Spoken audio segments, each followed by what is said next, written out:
করতে পারবে। আচ্ছা, ঈমান ভঙ্গের কারণ বলার আগে প্রথমে একটা দৃষ্টান্ত, খুব মনোযোগ দিয়ে শুনুন। আমি আজান দেওয়ার আগে ওযু করছি, আজান শেষ, 10-15 মিনিট পরে জামাত হয়, তো আমি আবার পাঁচখানে পেশাব করলাম। পেশাব করার পরে আর ওযু করিনি, আমি সালাত আদায় করছি। আমার সালাত হয়েছে? হলো না কেন? আমার ওযু ভেঙে গেছে তাই। আচ্ছা, ওযু ভাঙলো কিভাবে? আমি পেশাব করেছি এজন্য। আচ্ছা, তার মানে এখানে আপনারা সবাই জানেন যে ওযু ভঙ্গের কারণ কি। পেশাবের রাস্তা দিয়ে কোনো কিছু বের হলে এই ওযু থাকে না, যায়? ভেঙে যায় না? আচ্ছা, পায়খানার রাস্তা দিয়ে যদি কোনো কিছু বের হয়, ওযু থাকে না, ভেঙে যায়? তার মানে পায়খানার রাস্তায় কোনো কিছু বের হলে ওযু ভেঙে যায়, আর পেশাবের রাস্তা দিয়ে কোনো কিছু বের হলে ওযু ভেঙে যায়। আপনারা জানেন নাকি জানেন না? আচ্ছা, তাহলে ওযু যেভাবে ভেঙে যায়, অনুরূপ ভাবে মানুষের ঈমানও। তো ওযু ভাঙার কারণ তো আমরা জানি। এবার সালাতের ভঙ্গের কারণ, আমি নামাজে দাঁড়াইছি, আল্লাহু আকবার, একটা মোবাইল আসছে, তো ইমরান ভাই আমাকে কল দিছে, তো আমি নামাজের মধ্যে এক হাত দিয়ে এটা ধরে এক হাতে বললাম, আসসালামু আলাইকুম ইমরান ভাই, আমি এই যে মালতকান্দি মসজিদে আছি, আমার সালাত আছে না গেছে? তার মানে সালাতের মধ্যে কথা বললে সালাত ভেঙে যায়, যায় কি যায় না? এটা আপনারা জানেন। এবার ঈমান ভঙ্গের কারণটা জানা দরকার আছে না নাই?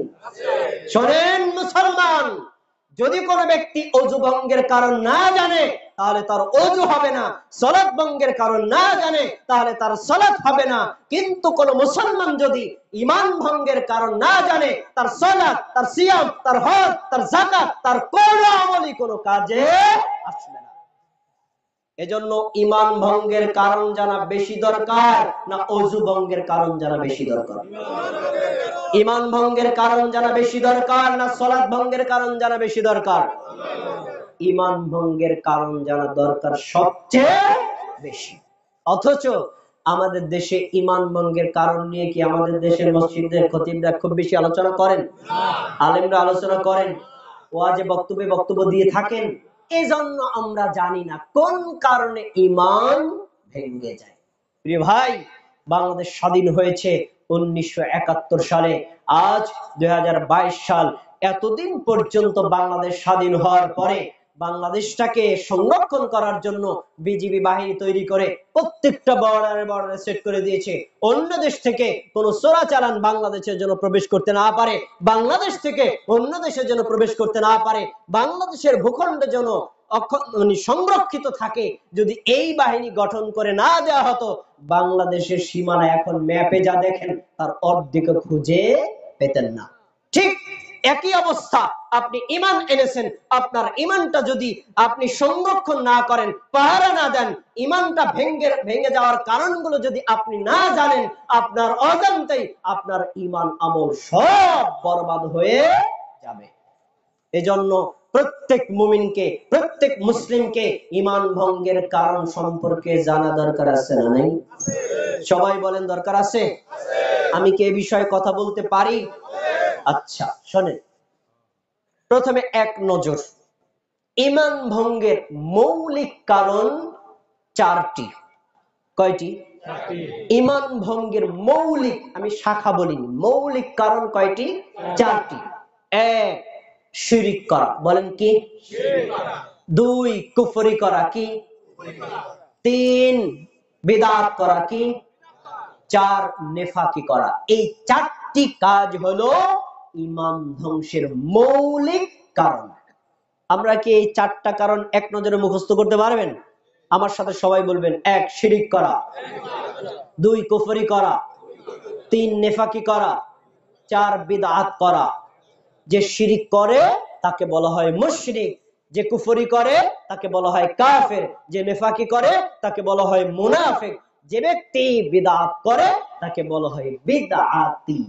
এই 4টি বিষয় হলো ঈমান ভঙ্গের মৌলিক কারণ। এই 4টি বিষয়টাকে বিশ্লেষণ করলে সাধারণভাবে 10টা কারণ দাঁড়ায়, যে এই 10টা কারণ কেউ যদি করে তাহলে তার ঈমান ধ্বংস হয়ে যায়। আমি আজকে এই 10টা কারণ নিয়ে অতি সংক্ষিপ্ত আপনাদের সামনে আলোচনা করতে চাই। সবাই মনোযোগ দিয়ে শুনুন। এই 10টি কারণের 1 নম্বর কারণ হচ্ছে শিরিক করা। কি করা? শিরিক করলে ঈমান থাকে না চলে যায়? শিরিক করলে তাওহীদ থাকে না ভেঙে যায়? আপনার ঈমান ভেঙে যাবে, আপনার তাওহীদ ভেঙে যাবে, কিন্তু আপনি দেখতে পাবেন না। যেমনটি পেশাব করলে, পায়খানা করলে ওযু ভেঙে যায়, কিন্তু চোখে দেখা যায় না। আসলে ভেঙে যায়, কিন্তু আপনি দেখতে পাবেন না। এজন্য প্রত্যেক মুমিনকে, প্রত্যেক মুসলিমকে শিরিক করতে হবে না ছাড়তে হবে? ছাড়বেন। কেন? ঈমান ভেঙে যায় তার দলিল আমি আপনাকে দিচ্ছি কয়েকটা। এক, আল্লাহ সুবহানাহু ওয়া তাআলা সূরাতুন নিসা 40 নম্বর আয়াতে বলেন, ইন্নাল্লাহা লা ইয়াগফিরু আন ইউশরাকা বিহি ওয়া ইয়াগফিরু মা দুনা যালিকা লিমান ইয়াশা।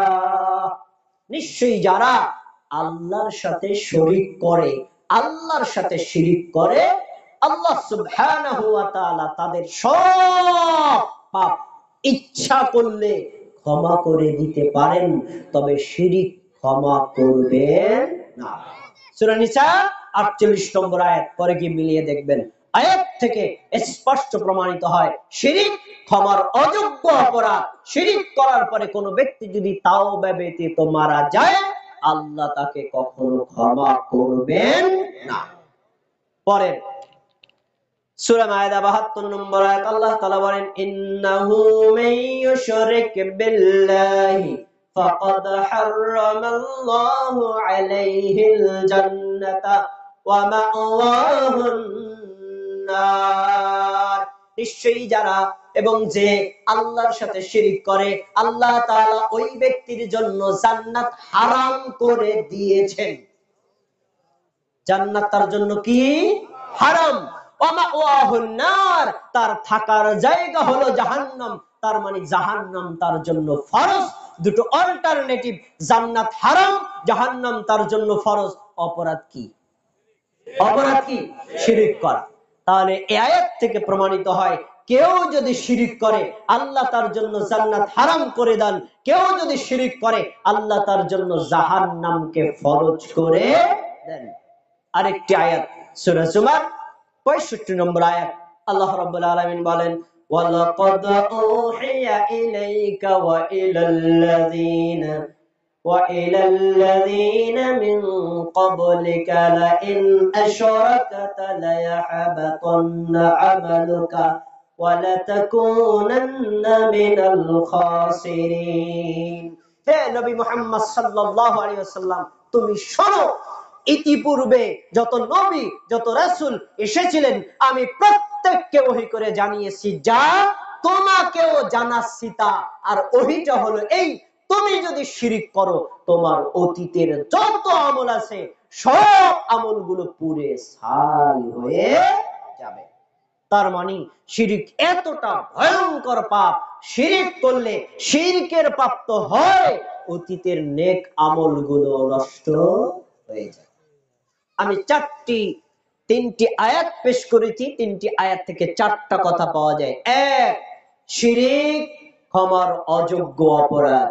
2, শিরিক করলে তার অতীতের আমল নষ্ট হয়ে যায়। 3, শিরিক করলে তার জন্য জান্নাত হারাম হয়ে যায়। 4, শিরিক করলে তার জন্য জাহান্নাম ফরজ হয়ে যায়। আপনারা কি 4টি চান না বর্জন করতে চান? আপনারা চান আপনাদের আমল নষ্ট হোক? আপনারা কি চান জাহান্নাম হারাম হোক? আপনারা কি চান জান্নাত আপনার জন্য হারাম হোক, জাহান্নাম আপনার জন্য ফরজ হোক? এটা চান? আপনারা কি চান আল্লাহ সুবহানাহু ওয়া তাআলা আপনার জন্য জান্নাত জাহান্নাম এভাবে নিষিদ্ধ করে দেন যাতে আপনি আর কোনোদিন জান্নাতে যেতে না পারেন? এরা আমরা কেউ কখনো কামনা করি না। তো যদি কামনা না করি, আমাদের প্রত্যেকের উচিত হবে শিরিক করা না বর্জন করা? এখন প্রশ্ন, আমরা কি শিরিক করি? প্রশ্ন, আমরা কি শিরিক করি?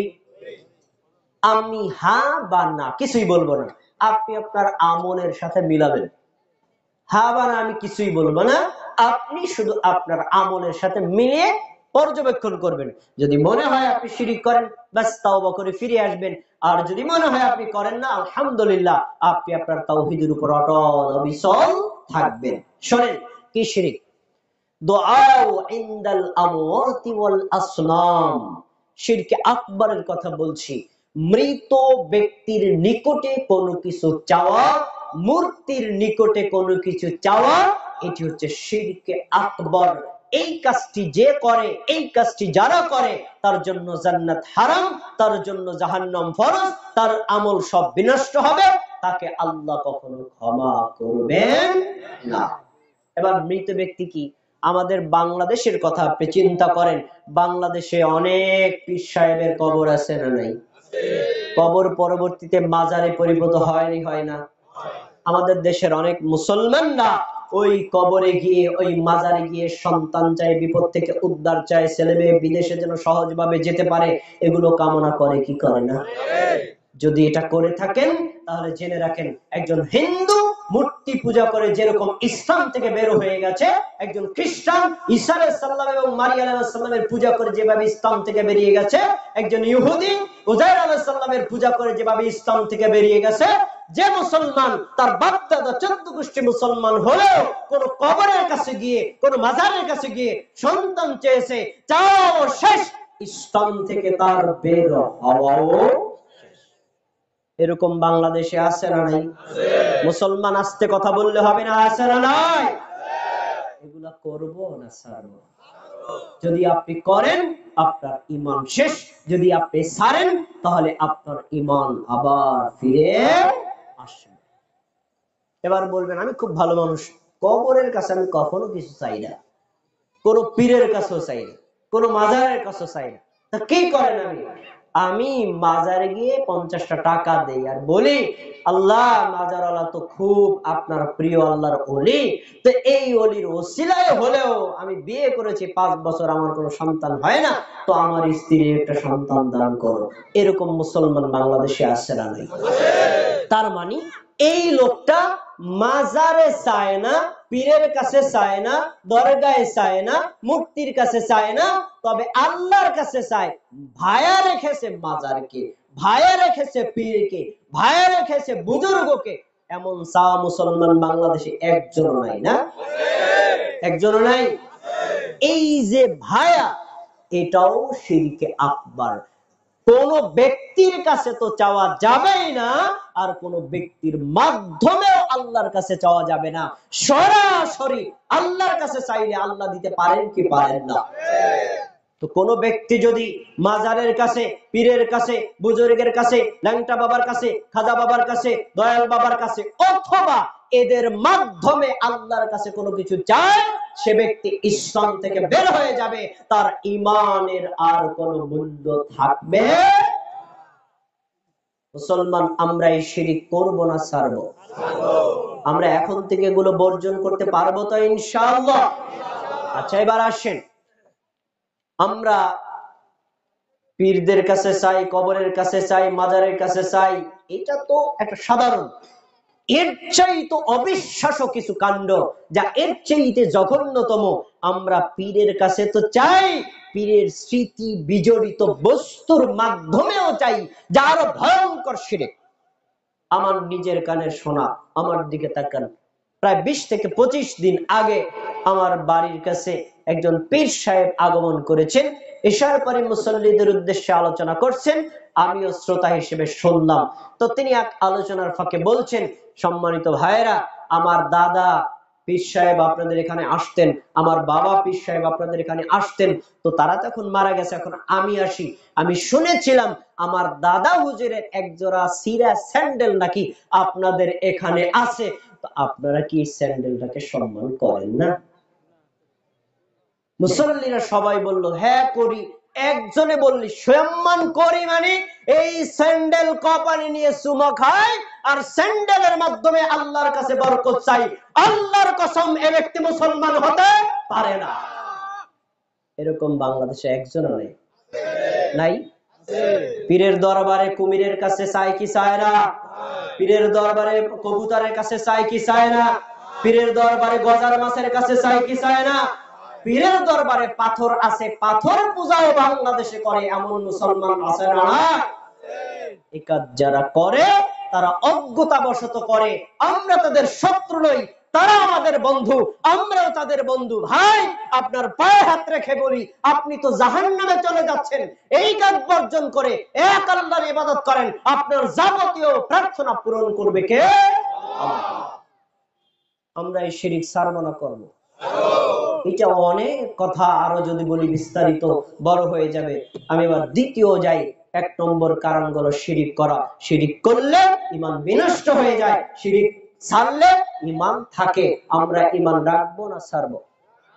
আল্লাহ আমাদের এই মালতকান্দি এলাকাবাসী সহ পুরো শরীয়তপুর জেলায় আল্লাহ যেন শিরিক মুক্ত করে দেয়, বলেন আমিন। 2 নম্বর, আল্লাহকে পাওয়ার জন্য মাধ্যম ধরা। আল্লাহকে পেতে মাধ্যম ধরা। ভায়াটা কেমন? আল্লাহ সুবহানাহু ওয়া তাআলা আমাদেরকে সৃষ্টি করেছেন, আমাদের উচিত আল্লাহর ইবাদত করা, কিন্তু আমরা ইবাদত না করে গুনার কাজ করেছি। করতে করতে করতে করতে পাপ করতে করতে আল্লাহ আমাদের উপরে এত রাগ হয়েছে, এখন আর আল্লাহর কাছে চাইলে আল্লাহ কিচ্ছু দেন না। তো ভাবলাম, আমি তো আল্লাহর অপ্রিয় মানুষ, একজন আল্লাহর ওলি আছেন যিনি সব সময় আল্লাহর ইবাদত করেন, আল্লাহর খুব প্রিয় মানুষ, আমি ওই ওলির মাধ্যমে আল্লাহর কাছে চাই, ওই অলির মাধ্যমে আল্লাহর কাছে প্রার্থনা করি, ওই অলির মাধ্যমে আল্লাহর কাছে তওবা করি। এমন ভায়া মাধ্যম ধরা, এটা ঈমান ভঙ্গের একটা কারণ। বাংলাদেশে আছে না? বাংলাদেশ প্রসঙ্গে কথাটা মাথায় রাখেন। এবার আমরা অতীত ইতিহাসে ফিরে যাই। রাসূল সাল্লাল্লাহু আলাইহি সাল্লামের চাচা আবু তালেব আল্লাহকে বিশ্বাস করতো না অবিশ্বাস করতো? বিশ্বাস করতো। কারণ আবু তালেবের ছোট ভাইয়ের নাম ছিল আব্দুল্লাহ, রাসূলের বাবা।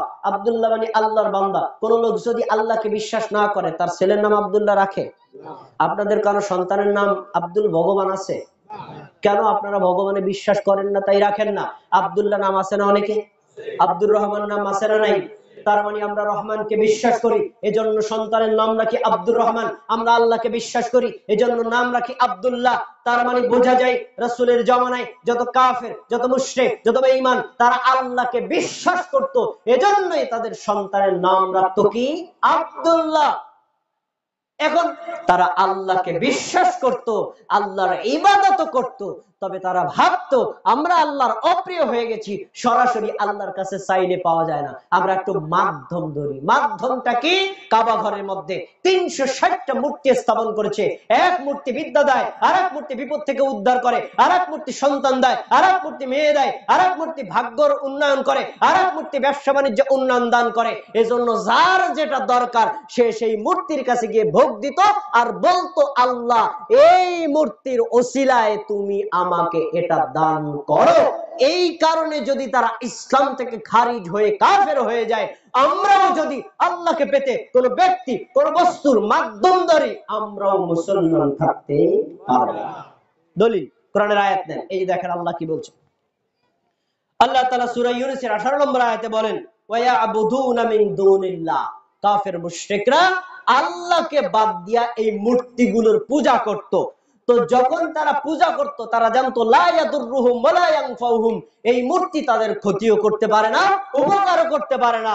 তখন তাদেরকে যখন বলা হয় এই অথর্ব মূর্তির পূজা তোমরা কেন করো, তখন তারা বলছে ইয়াকুলুনা হাউলাই শুফাআউনা ইনদাল্লাহ, আরে মানুষ তোমরা শোনো, আমরা এই মূর্তির পূজা করি না, মূর্তির কাছে ভোগ দেই, মূর্তির মাধ্যমে আমরা আল্লাহর কাছে পৌঁছাবো, এই মূর্তি আল্লাহর কাছে সুপারিশ করবে। এই ভায়া মাধ্যম রাখার কারণে তারা কি মুসলমান হতে পেরেছে? আমরা যদি ভায়া মাধ্যম রাখি, আমরা কি মুসলমান থাকবো? থাকবো। আরেকটা আয়াত দেখেন, পরের আয়াত বলছেন, ওয়াল্লাযীনা ইত্তাখাযু মিন দুনিহি আউলিয়া, যারা আল্লাহকে বাদ দিয়ে কোন ওলি আউলিয়াকে মাধ্যম ধরেছে, তারা কি বলে, মা না'বুদুহুম ইল্লা লিয়ুকাররিবুনা ইলাল্লাহি যুলফা। তারা বলে আমরা পীর সাহেবকে সিজদা করি, কবরকে সিজদা করি, বুজুর্গকে সিজদা করি, পীরকে ভোগ দেই, বুজুর্গকে ভোগ দেই। এগুলো মূলত তার পূজা করছি না, এদের মাধ্যমে আমরা আল্লাহকে চাই। এদের কথা আর তৎকালীন সময়ের কাফের মুশরিকদের কথার মধ্যে পার্থক্য আছে? কোনো পার্থক্য নেই, ঠিক একই মাধ্যম। তাহলে বোঝা যাচ্ছে যে এই মূর্তিগুলো মাধ্যম দ্বারার কারণে তারা হয়েছে কাফের মুশরিক। আমরাও যদি কোন বীর, কোন বুজুর্গ, কোন আলেম, কোন মুফতি, কোন লেংটা বাবা, কোন খাজা বাবা, কোন মাজার, কোন দরগা, কোন দুর্গা, কোন মূর্তির মাধ্যমে চাই, আমরাও মুসলমান থাকতে পারবো। তাহলে কোন ভায়া মাধ্যম ধরা যাবে? কে নাই ভায়া মাধ্যম? কে বলছে? নেন কোরআনের আয়াত, আমি আপনাকে দলিল দিচ্ছি। আল্লাহ কি বলছেন? ইয়া আইয়ুহাল্লাযীনা আমানুত্তাকুল্লাহ, হে মুমিনগণ তোমরা আল্লাহকে ভয় করো। কাকে? আল্লাহকে। আল্লাহকে ভয় করো। ওয়াবতাগু ইলাইহিল ওয়াসিলা, আল্লাহকে পাওয়ার জন্য ওসিলা ধরো। নাই? এই তো আল্লাহ কোরআনে বলছে, মাধ্যম নাই। কি বলছে? এই জানেন, আপনি যখন আয়াতটা আগে শুনছেন না, ওই আয়াত শুনছেন, কিন্তু ঈমান ভঙ্গের কারণ কয়টা শুনছেন? এই তো অবস্থা। খুব মনোযোগ দেন। এই তো আল্লাহ বলছেন ওসিলা ধরতে, ওসিলা নাই। কে বলছে? প্রিয় ভাই, আল্লাহ তাআলা বলছেন ওয়াবতাগু ইলাইহিল ওয়াসিলা, আল্লাহকে পাওয়ার জন্য ওসিলা ধরো। তো আল্লাহর রাসূল কি আল্লাহকে পান নাই? কথা বলেন, পান নাই? আল্লাহর রাসূল কি আল্লাহকে পাওয়ার জন্য ওসিলা ধরেন নাই? ধরছেন। আল্লাহর নবীর যত সাহাবীগণ ছিলেন আল্লাহকে পাওয়ার জন্য ওসিলা ধরেন নাই? ধরছেন। তারা যে ওসিলা ধরছেন ওই ওসিলা ধরতে হবে, ওই ওসিলা বাদ দিয়া নিজেদের মন গড়া কোন ওসিলা ধরা যাবে না। এই জন্য ওসিলা দুই প্রকার। এক, ওসিলাতুস সহিহা, সহিহ ওসিলা, ওসিলাতুল বাতিলা, মিথ্যা বানোয়াট ওসিলা। ওসিলা কয় প্রকার? এবং সহিহ ওসিলা কি? মনোযোগ দিয়ে শোনো, তিনটি বিষয়কে বলা হয় সহিহ ওসিলা। এক, আল্লাহর গুণবাচক নামের ওসিলা। আল্লাহর নাম রাজ্জাক, আল্লাহ তোমার নাম রিজিক দাতা, তুমি আমাকে রিজিক দান করো। আল্লাহর নাম গফফার, আল্লাহ তোমার নাম যেহেতু ক্ষমাশীল, তুমি আমাকে ক্ষমা করো। আল্লাহ তোমার নাম রহিম, তুমি ওই নামের ওসিলায় আমাকে দয়া দান করো। এভাবে আল্লাহর যতগুলো নাম আছে ওই নামের ওসিলা হলো সহিহ ওসিলা। তাহলে আমরা এক নম্বর কিসের ওসিলা ধরবো? আল্লাহর গুণবাচক নামের ওসিলা। গুণবাচক নামের ওসিলা কি আমরা ধরি? হ্যাঁ, দেখেন নিয়মিত ধরি। নামাজের সালাম ফিরানোর পরে আগে একটা দোয়া পড়ি, আল্লাহুম্মা ইন্নী যালামতু নাফসি যুলমান কাসীরা ওয়া লা ইয়াগফিরুয যুনুবা ইল্লা আনতা। আল্লাহ, আমি আমার নফসের উপর অনেক জুলুম করেছি, আপনি ছাড়া এই জুলুম পাপ কেউ ক্ষমা করতে পারে না। ফাগফিরলি, আল্লাহ আপনি আমাকে ক্ষমা করেন। ওয়ারহামনি, আল্লাহ আমাকে দয়া করেন। ইন্নাকা আনতাল গফুরুর রহিম, আল্লাহ আপনি ক্ষমাশীল, আপনি দয়াবান, এই জন্য আমাকে দয়া করেন, এই জন্য আমাকে ক্ষমা করেন। আমরা কিসের ওসিলা ধরলাম? কিসের ওসিলা ধরছি এখানে? ক্ষমা চাওয়ার জন্য আল্লাহর গুণবাচক নামের ওসিলা ধরছি, দয়া পাওয়ার জন্য আল্লাহর গুণবাচক নামের ওসিলা ধরছি। এই জন্য এক নম্বর বিশুদ্ধ ওসিলা হলো আল্লাহর যতগুলো সিফাতি নাম রয়েছে এই নামের ওসিলা ধরা। পয়েন্ট এক। দুই নম্বর, জীবিত, দুই নম্বর নেক আমল করা। আমরা এখন এখানে যে কিসের জন্য আসছি? প্রত্যেককে 500 করে টাকা দেওয়া হবে? খাবার খাওয়ার জন্য আসছেন? যদিও আপনাদের খাবারে খাওয়ার চাহিদায় কেউ আসেন নাই নিশ্চিত, তবে মাহফিল পক্ষ, প্যান্ডেলের পক্ষ থেকে, কর্তৃপক্ষের পক্ষ থেকে আপনারা এত দূর থেকে মেহমানরা আসবেন, এজন্য প্রত্যেকের জন্য খাবার তৈরি করেছেন।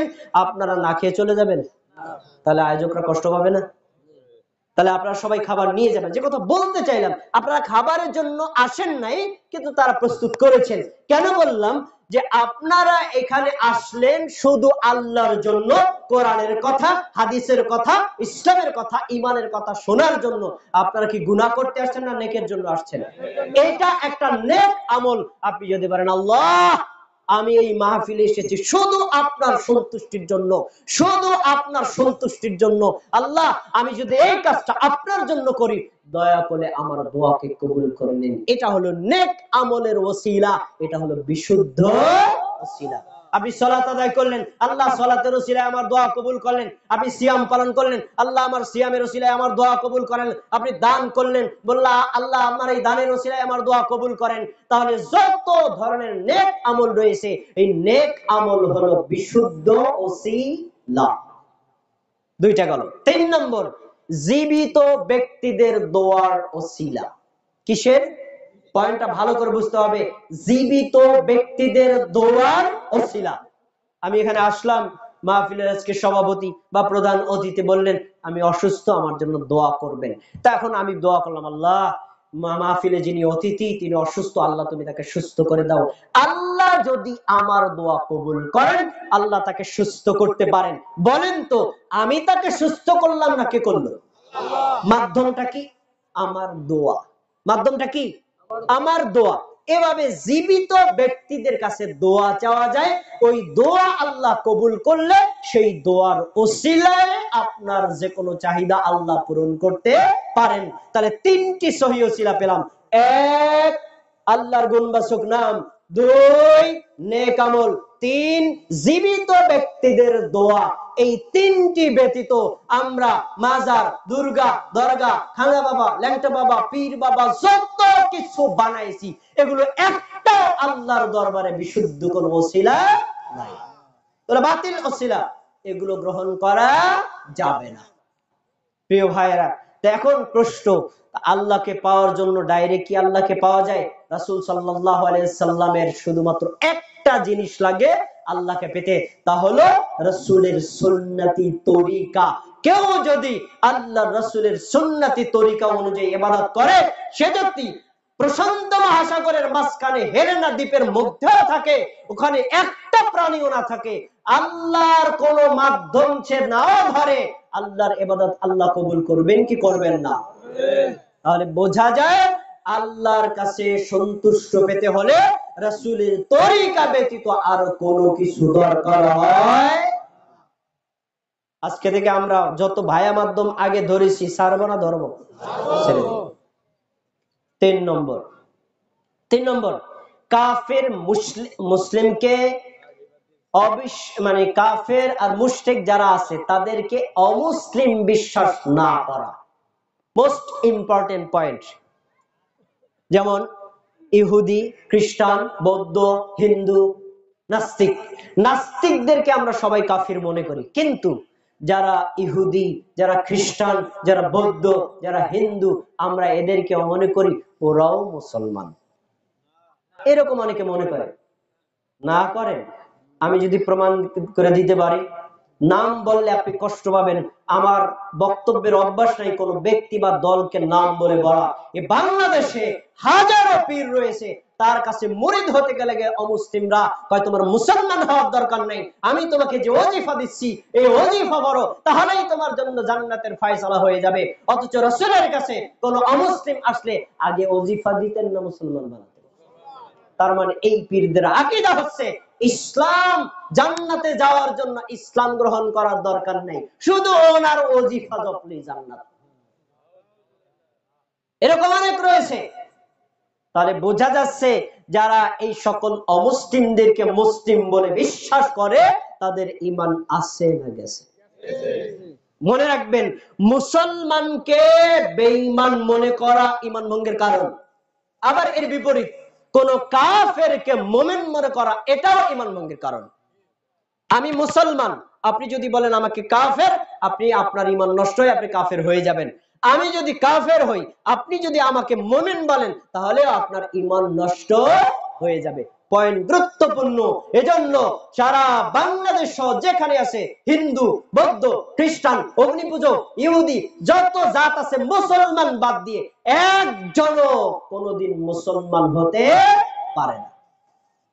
কেউ মুসলমান নাই, সবাইকে অমুসলিম বলে বিশ্বাস করা ফরজ। কি বলছেন আল্লাহ তাআলা দেখেন।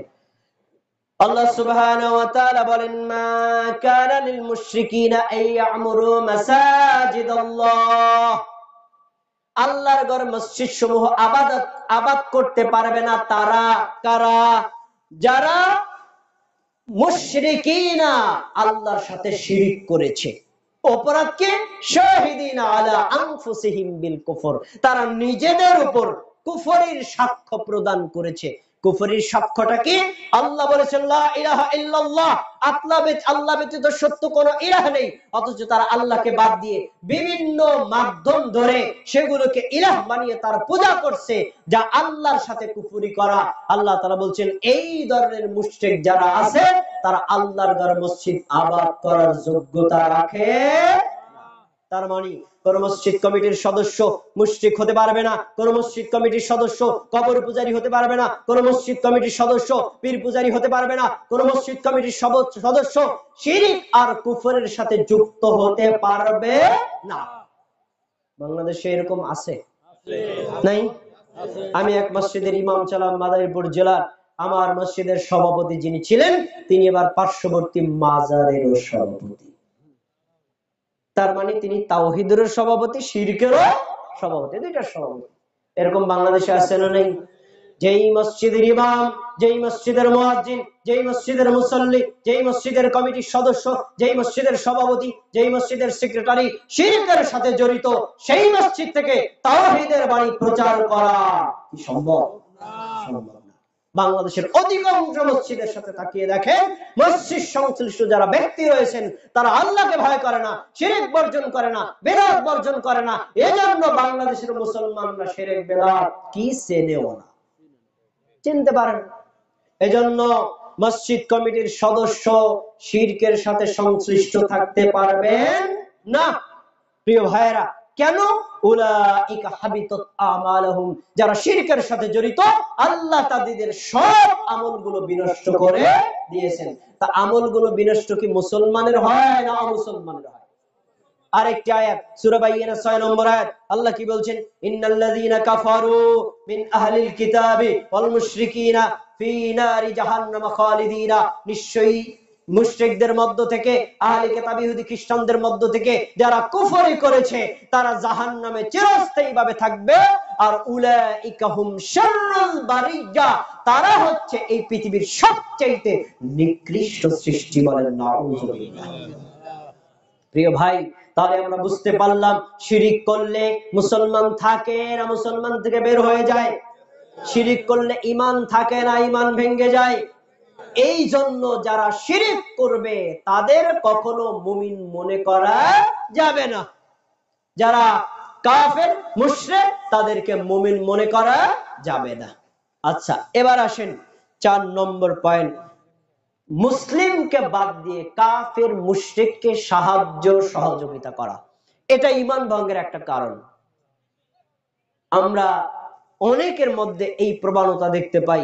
ধরেন আপনি একজন মুমিন মানুষ, আপনার পাশে আরেকজন আছে কাফের বেঈমান, সেও একজন মানুষ, কিন্তু দেখা যায় আপনার সাথে শত্রুতা, তার সাথে খুব বন্ধুত্ব ভাব। এরকম আছে না নাই?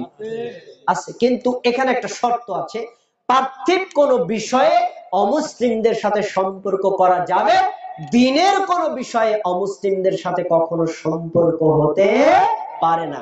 আয়াতটা বলার পরে আয়াতের একটা ভুল ব্যাখ্যা আপনাকে স্মরণ করিয়ে দেই।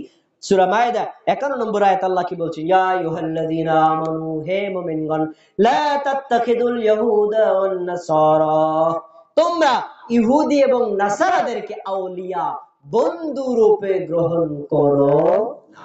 তার মানে একজন ইহুদি মুসলমানের বন্ধু হতে পারে, একজন খ্রিস্টান মুসলমানের বন্ধু হতে পারে, একজন হিন্দু মুসলমানের বন্ধু হতে পারে, একজন অগ্নিপূজক মুসলমানের বন্ধু হতে পারে।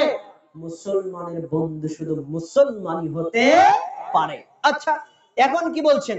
আউলিয়া বাদুহুম আউলিয়া, জেনে রাখো ইহুদি খ্রিস্টানের বন্ধু, খ্রিস্টান ইহুদির বন্ধু, হিন্দু বৌদ্ধের বন্ধু, বৌদ্ধ হিন্দুর বন্ধু, কিন্তু এরা কখনো মুসলমানের বন্ধু হয় না। এর পরের অংশ মোস্ট ইম্পর্টেন্ট, ওমাইয়াতাওয়াল্লা মিনকুম ফাইন্নাহু মিনহুম, অতএব তাদের সাথে যারা সম্পর্ক রাখবে তারা তাদেরই অন্তর্ভুক্ত হবে। তার মানে ইহুদির সাথে, খ্রিস্টানের সাথে, হিন্দুর সাথে, বৌদ্ধের সাথে কেউ যদি সম্পর্ক করে তাহলে সে ব্যক্তিও ইহুদি, খ্রিস্টান, বৌদ্ধ, হিন্দুর অন্তর্ভুক্ত হবে। আয়াতের এই অংশ থেকে বাংলাদেশের একজন জনপ্রিয় বক্তা বলেছেন, সৌদি আরবের যত রাজা বাদশাহ দায়িত্বশীল রয়েছে এরা সবাই ইহুদি খ্রিস্টানদের অন্তর্ভুক্ত, কেউ মুসলমান নেই। কিভাবে? কারণ মোহাম্মদ বিন সালমানের সম্পর্ক ইহুদিদের সাথে, মোহাম্মদ বিন সালমানের সম্পর্ক ডোনাল্ড ট্রাম্পের সাথে, মোহাম্মদ বিন সালমানের সম্পর্ক ইরানের সাথে না, অতএব সে আর মুসলমান নাই। আয়াত ঠিক আছে, অর্থ ঠিক আছে। এবার বাস্তব দেখেন, ধরেন আপনি বাংলাদেশের প্রধানমন্ত্রী, বাংলাদেশের পাশের দেশ ভারত, এরা কি মুসলমান না হিন্দু? এর পাশের দেশ হলো আফগানিস্তান, মুসলমান না হিন্দু? তার পাশের দেশ পাকিস্তান, মুসলমান না হিন্দু? আচ্ছা, এখন আপনি কি তাহলে এই দেশের ক্ষমতায় যাওয়ার পর এই ভারতের সাথে সম্পর্ক ছিন্ন করে দিবেন? কেন করবেন না? কেন করবেন না? এটা মোস্ট ইম্পর্টেন্ট বিষয়। কেন করবেন? কারণ কি? কারণ হলো রাষ্ট্রীয় প্রতিবেশী, হিন্দু হোক, বৌদ্ধ হোক, খ্রিস্টান হোক, এটা তো রাষ্ট্রীয় প্রসঙ্গ। আরো কাছে নেন, আপনার পাশের ঘর যদি হিন্দু হয় তার সাথে ব্যবসা করবেন, বাণিজ্য করবেন, লেনদেন করবেন, সবকিছু চলবে, কিন্তু ঈমানি প্রসঙ্গে আমার মুমিন ভাইকে বাদ দিয়ে আমি তাকে কখনো অগ্রাধিকার দিতে পারি না। প্রিয় ভাইরা, ভারতের সাথে সম্পর্ক অবশ্যই রাখবেন, এটা রাষ্ট্রীয় সম্পর্ক, কিন্তু ইমানি সম্পর্ক থাকবে সৌদি আরবের সাথে, ইমানি সম্পর্ক থাকবে পাকিস্তানের সাথে, ইমানের সম্পর্ক থাকবে আফগানিস্তানের সাথে, কিন্তু ভারতের সাথে ইমানের সম্পর্ক থাকবে না। এই পার্থক্য। এখন সৌদি আরবের সাথে, আমেরিকার সাথে, ইসরায়েলের সাথে, অন্যান্য দেশের সাথে এটা হলো বাণিজ্যিক দুনিয়াবি স্বার্থ, ঈমানি স্বার্থ নয়। এই কারণে আপনি আয়াতের উপর ভিত্তি করে তাদেরকে কাফের বলে দিবেন। আয়াত হলো একরকম, আপনি বুঝেছেন অন্যরকম। এজন্য আপনার পাশে হিন্দু, বৌদ্ধ, খ্রিস্টান যারা বাস করবে, আপনি তার সাথে ব্যবসা বাণিজ্য করবেন, লেনদেন করবেন, ঋণ লেনাদেনা করবেন, তার সাথে আপনি ব্যবসা বাণিজ্যের সব কাজ করতে পারবেন। কিন্তু যখন একজন মুসলমান, একজন হিন্দু, একজন মুসলমান, একজন খ্রিস্টান পারস্পরিক দুজনের সময় অবস্থানে থাকবে, তখন আপনার কাছে কে প্রিয়? কে প্রিয়? আপনারা কি এর ভেতর শিওর? শিওর? একটু চেক করি। দেখেন, আমরা তা করি না। ঈমানের ভিত্তিতে মানুষকে ভালোবাসতে হবে। একজন মুমিন অবশ্যই বেশি ভালোবাসা পাবে একজন হিন্দুর চাইতে, একজন খ্রিস্টানের চাইতে, একজন বৌদ্ধর চাইতে অবশ্যই বেশি ভালোবাসা পাবে। একজন বেনামাজি আর একজন নামাজি, কে আপনার কাছে বেশি প্রিয় হবে? বাস্তব। আচ্ছা, এবার দেখেন, আমি আপনারা দেখাই। ধরেন এই বাইতুল জান্নাত জামে মসজিদে মুসল্লি আছে দুই ধরনের। কিছু মুসল্লি আছেন উচ্চস্বরে আমিন বলেন, আর কিছু মুসল্লি আছেন আস্তে আমিন বলেন। এই কোন মুসলমান কাফের হয়ে গেছে? কে কাফের? কে হিন্দু? কে খ্রিস্টান? সবাই কি মুসলমান। তার মানে এই মুসলিম ওই মুসলিমের ভাই, ওই মুসলিম ওই মুসলিমের ভাই। এবার প্রিয় ভাইরা, মনোযোগ দিয়ে শোনেন, যারা জোরে আমিন বলেন তারা যদি আস্তে আমিন বলা লোকদের বিরুদ্ধে স্থানীয় চায় দোকানদার, স্থানীয় এলাকাবাসী, স্থানীয় গুন্ডা, স্থানীয় পান্ডা, স্থানীয় বেনামাজির সাথে হাত করে তাদেরকে আপনি দামানোর চেষ্টা করেন, তার মানে আপনার কাছে এই নামাজি মুসলমানের চাইতে সে বেশি প্রিয়। আপনার ঈমান আছে না গেছে?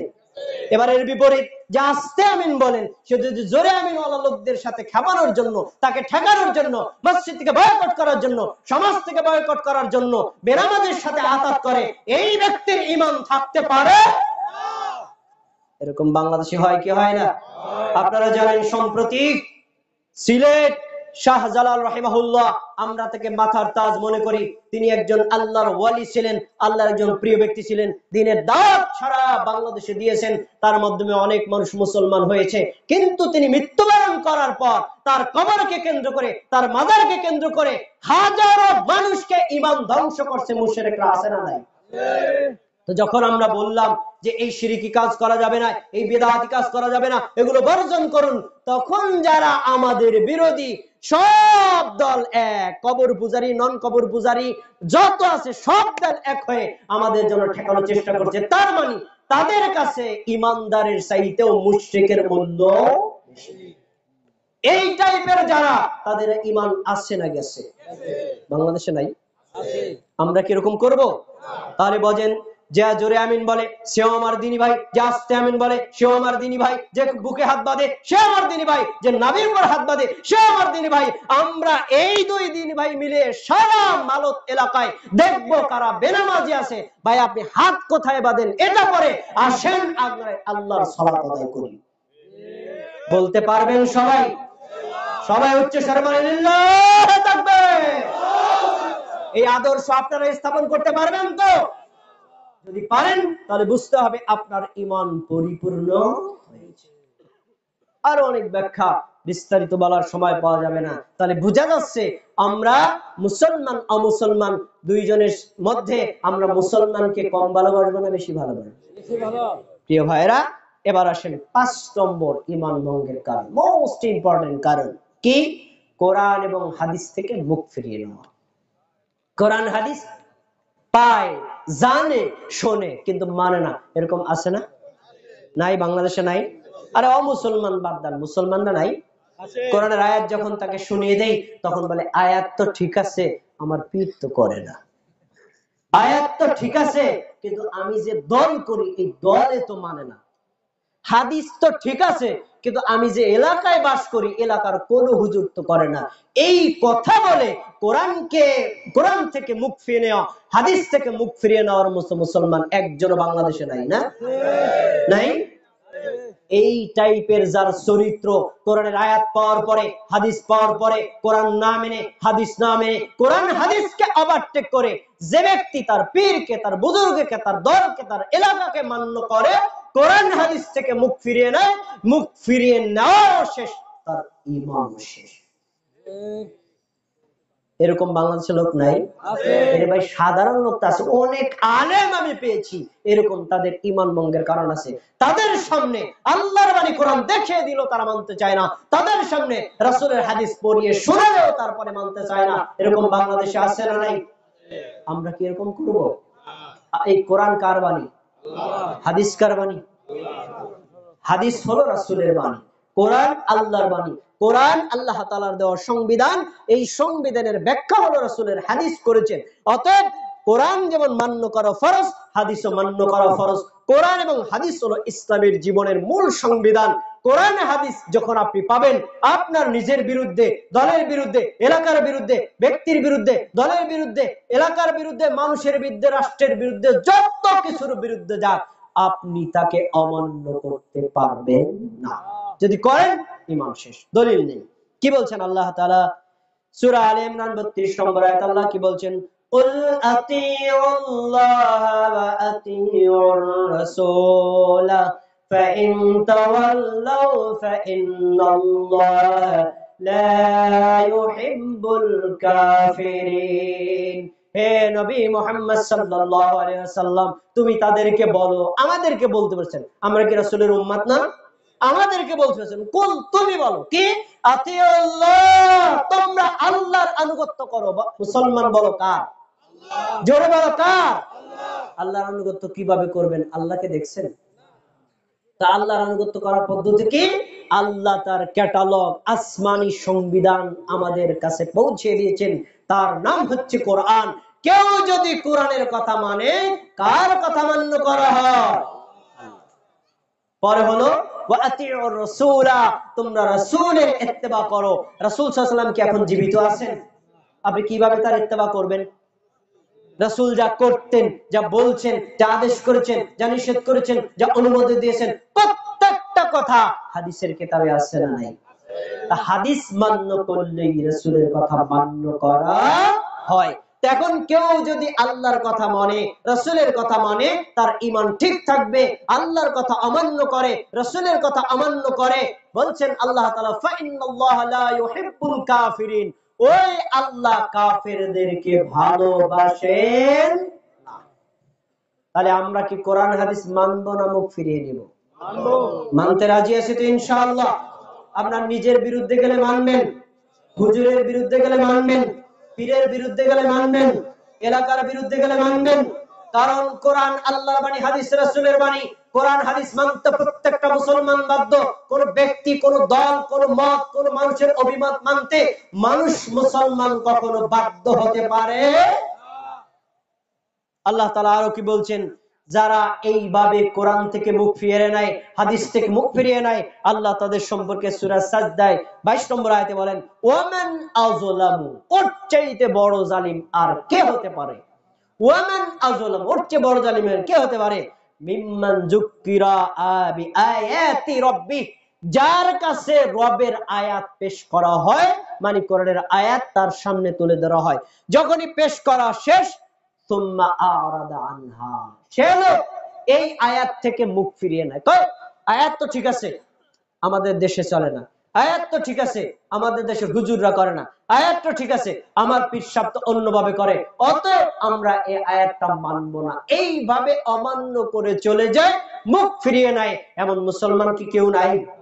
নাই। যারা এই টাইপের আছে, আল্লাহ সুবহানাহু ওয়া তাআলা বলছেন, ইন্না মিনাল মুজরিমিনা মুনতাকিমুন, আমি আল্লাহ এই ধরনের অপরাধীদেরকে শাস্তি দেওয়ার জন্য অবশ্যই সক্ষম। তাহলে কোরআন থেকে মুখ ফিরিয়ে নেওয়া যাবে, হাদিস থেকে মুখ ফিরিয়ে নেওয়া যাবে। যদি কেউ কোরআন হাদিস থেকে মুখ ফিরিয়ে নেয়, তার ঈমান থাকবে না। যান পরের স্টেপ। পিছনে জায়গা সমস্যা না? বুঝছি। আপনাদের দিনী ভাই সবাই একটু কষ্ট দিচ্ছি, আপনারা পিছনের লোকজন বসতে পারতেছে না, একটু কষ্ট করে যারা পিছনে আসেন আগায় বসেন, আগায় বসেন। পিছনে যারা আসেন আল্লাহ আগায় বসেন, সামনে অনেক জায়গা আছে।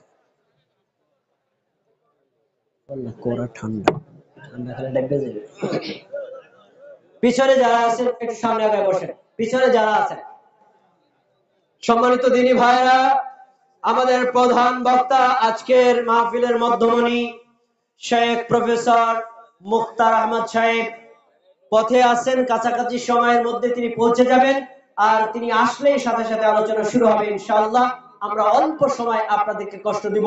তো দিনী ভাইরা, মাহফিলের জায়গা যেহেতু কম, আপনাদের অনুরোধ করছি পিছনে যারা আছেন সবাই একটু কষ্ট করে সামনে আগায় বসেন। সামনে আব্দুল মালিক ভাই, পিছনে কেন, সামনে আসেন, সামনে আগায় বসেন। পিছনে যারা আছেন সামনে আগায় বসেন।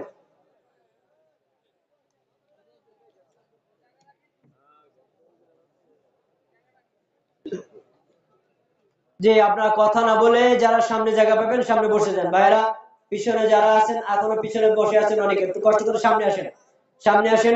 অন্য দিনী ভাইরা আসে যেন পিছনে বসতে পারে, এই জায়গাটা করে দেন।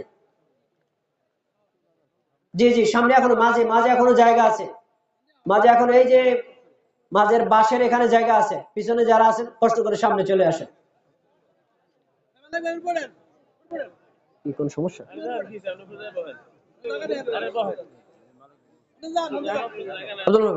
সামনে বসেন, উপরে আসেন, স্টেজে আসেন।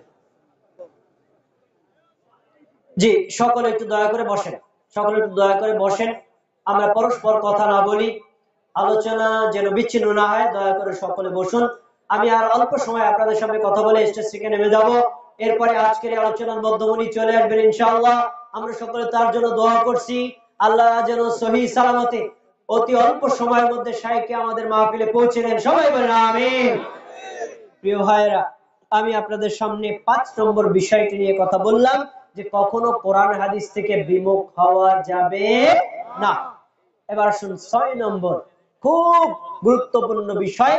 আমরা অনেকেই অবহেলা বশত এই অন্যায়টা করে ফেলি, যাতে আপনার ঈমান আমার ঈমান বিনষ্ট হয়ে যায়, অথচ আমরা টেরই পাই না। সে বিষয়টা হচ্ছে যে ইসলামী কোন বিষয় নিয়ে হাসি ঠাট্টা করা, ইসলামী কোন বিষয় নিয়ে হাসি ব্যঙ্গ বিদ্রুপ করা, উপহাস করা, ইয়ারকি মস্কারা করা। ইসলামী কোন বিষয় নিয়ে আপনি কখনো ইয়ারকি মস্কারা করতে পারবেন না। যেখানে আমি কয়েকটা উদাহরণ দিই, দলিল পরে দিচ্ছি, উদাহরণটা মনে নেই। দেখেন, আমাদের দেশে আমরা দেখতে পাই কিছু লোক দাড়ি রাখেন আর কিছু লোক দাড়ি রাখেন না। তো যারা দাড়ি রাখেন, যদি পুরো মুখ ভর্তি দাড়ি থাকে, আমরা এটাকে বলি কি দাড়ি? কি দাড়ি? আর যদি এইখানে হয় কি করেন? কি দাড়ি? দেখছেন, আপনি একটু বলছেন তো হাসতে হাসতে, একটু ভাবেন এখন শব্দটা নিয়ে। কি দাড়ি? ছাগল্লা দাড়ি। তার মানে এই লোকটাকে আমরা একটা ছাগলের সাথে তুলনা করলাম। একটু ভাবেন বিষয়টা নিয়ে, একটা ছাগলের সাথে তুলনা করলাম আমরা। এই রকম অজান্তেই কিন্তু ইসলামী কোন বিষয়টা নিয়ে হাস্যরসাত্মক করে ফেলি, ব্যঙ্গ কৌতুক করে ফেলি। যার ফলে আপনার আমার ঈমান সাথে সাথে বিনষ্ট হয়ে যায়। দাড়ি রাখা ফরজ, মুসলমান জেনে রাখো, সুন্নাত নয়, ওয়াজিব নয়। দাড়ি রাখা ফরজ, রাসূল রেখেছেন, রাখতে আদেশ করেছেন, দাড়ি ছাড়তে কাটতে নিষেধ করেছেন। কোন অমুসলমান যদি রাসূলের কাছে দাড়ি ছাড়া আসতো, আল্লাহ রাসূল তার দিকে ফিরেই তাকান নাই। এজন্য দাড়ি রাখা প্রত্যেক মুসলমানের জন্য ফরজ। আপনি রাখতে পারেন না, আপনার ইমানি দুর্বলতা, আপনি ফরজটা আদায় করতে পারলেন না। কিন্তু যদি কেউ বলে এটা ছাগল্লা দাড়ি, এটা বেজাল্লা দাড়ি, এগুলা দেখলে একটা রাখলে দেখা যায় খ্যাত খ্যাত, আপনার বলাও শেষ, ইমান শেষ। এরকম আমরা ইসলামী কোন বিষয় নিয়ে ঠাট্টা বিদ্রুপ করি না? করি না? আরে ভাই, সাধারণ লোক তো করে, আমাদের দেশে হায়ার লেভেলের যারা আলেম তারাও করে। দেখুন একজন বক্তা কি বলছেন, যে আমাদের দেশে এখন নামাজের ডিস্কো সিস্টেম বেরোয়েছে।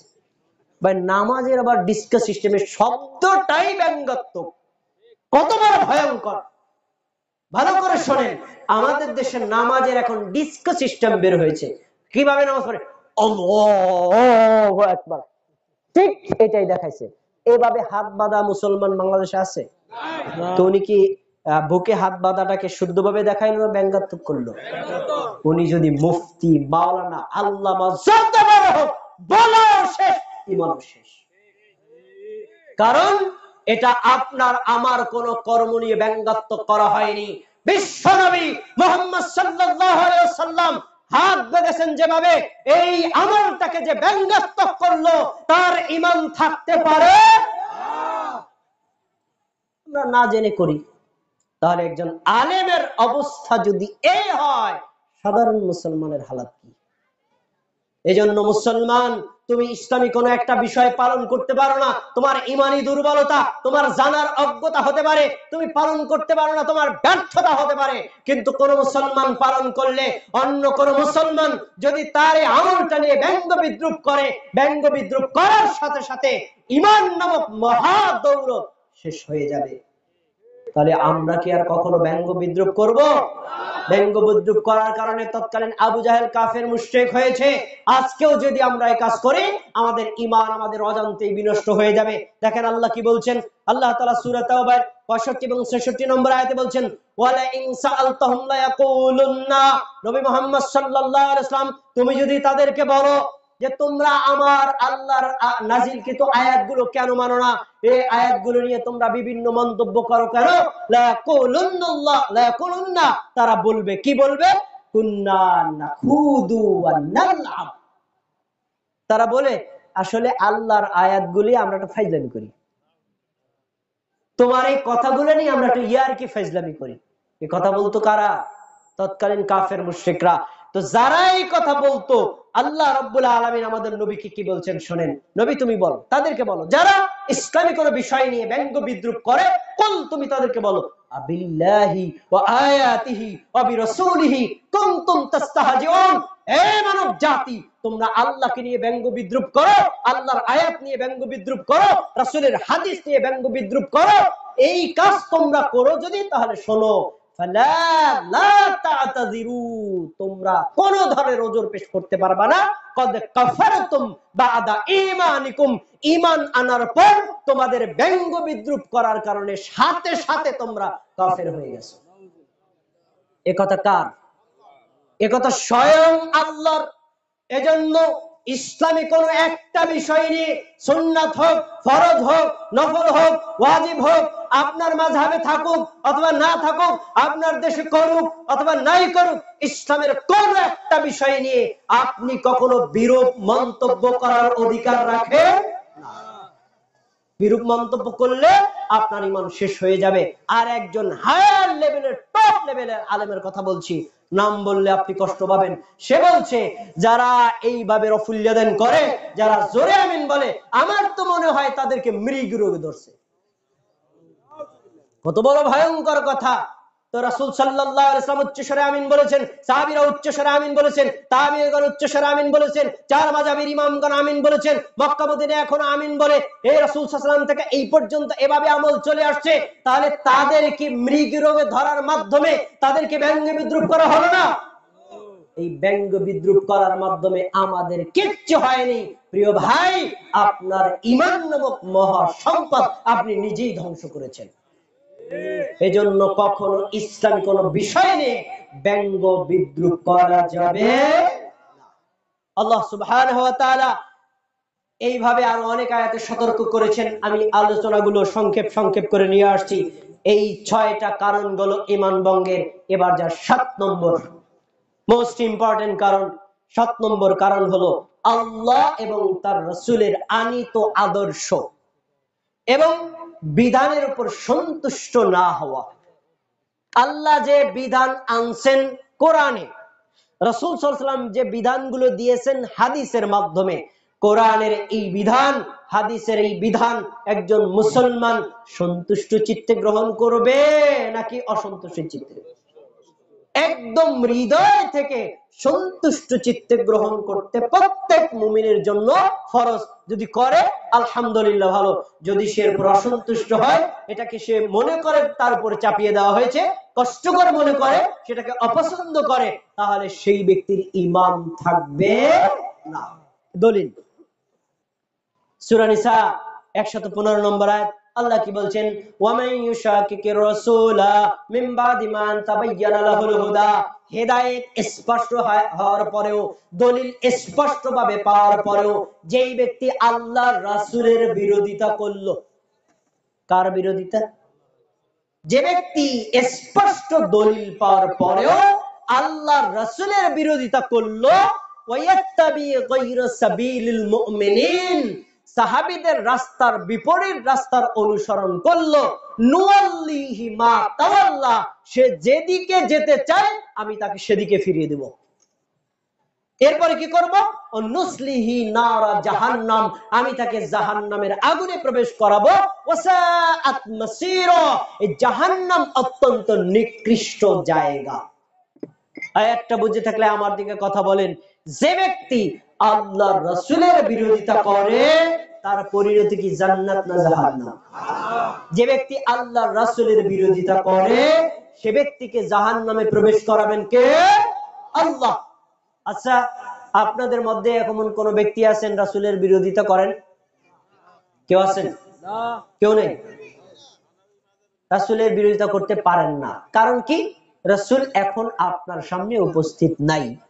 যদি উপস্থিতিকে বলতে নেয় তোমরা এই কাজটা করো, না করলে অমান্য করা হতো, বিরোধিতা করা হতো।